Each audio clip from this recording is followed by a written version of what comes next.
So in this video, I want to talk about ventilation.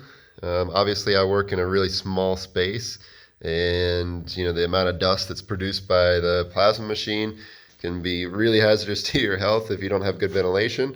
But one thing I do to combat all the dust, obviously, is a water table. This cuts down a lot of the dust, but not all of it. So obviously, you need to have some kind of ventilation system.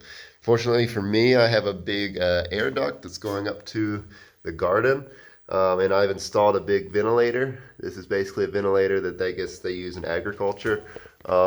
Basically, I can just suck everything up out of there, and I've hooked everything up to a VFD here on the side, and so I can just click run, and it'll start it up for me.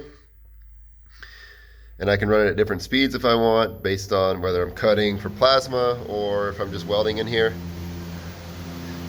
And as you can see, it's picking up quite a bit.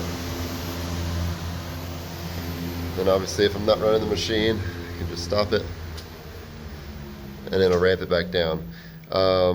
This has cut down tremendously on the dust in here, and yeah, when I'm cutting, I always run this ventilator, and it works really well. Obviously, the biggest disadvantage is you got to have a hole going out of the shop, and if it's raining or something, you need to have it covered in some kind of way. But works really well. The motor on there it's just a 230 volt motor. It's not 400 volts. And then the VFD here is from Toshiba. And it's similar to the one I have on my drill press here, just a little bit smaller. So, yep.